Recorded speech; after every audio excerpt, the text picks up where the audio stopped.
ചോദിച്ചു സിന്ധു എവിടെയെന്ന് ചോദിച്ചു. സിന്ധു പേര് ഇറങ്ങി വന്നു സിറ്റൗട്ടിൽ നിൽക്കുക. ഞാൻ ചോദിച്ചു സിന്ധു എത്ര ദിവസമായി വീട് ഇറങ്ങിയിട്ട്? അത് ഞാൻ 10-15 ദിവസമായി. ആരോട് ചോദിച്ചിട്ട് നീ പോയത്? ഞാൻ ആരോട് ചോദിക്കണം? എനിക്ക് എൻ്റെ സഹോദരങ്ങളെ കാണണമെന്ന് ഞാൻ പോയി. അത് എന്ത് കൊടുക്കും? ഞാൻ പറഞ്ഞ് അങ്ങനെ അളന്ന് കൊടുക്കാനും നിന്നെ കൊണ്ട് കഴിയില്ല. ഞാൻ ജോലി ചെയ്യുന്നതിൻ്റെ ഒരു ഭാഗം കൃത്യമായിട്ട് ഞാൻ കൊടുത്തോളാം. പക്ഷെ അതിനു മുമ്പ് ഒരു കാര്യം എന്ന് പറഞ്ഞാൽ ഞാൻ വീട്ടിൽ നിന്ന വേഷത്തിൽ എന്നെ സ്റ്റേഷനിൽ വിളിച്ചിട്ട് എന്നെ ഇറക്കി വിട്ടതാണ്. എൻ്റെ ഒരു രേഖ എൻ്റെ കയ്യിലില്ല.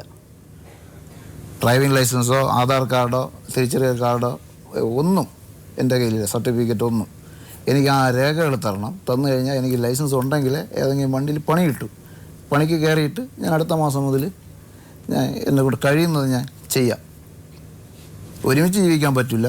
കാര്യം എപ്പോഴും ഉപദ്രവമാണ്. അപ്പോഴത്തേക്കും ഇദ്ദേഹം കസേരയിലിരുന്ന ആൾ എണീറ്റിട്ട് പതുക്കെ അടുത്ത് വന്നിട്ട് ഒറ്റ അടിയ ഈ വനിതാ SIയുടെ മുന്നിൽ വെച്ച്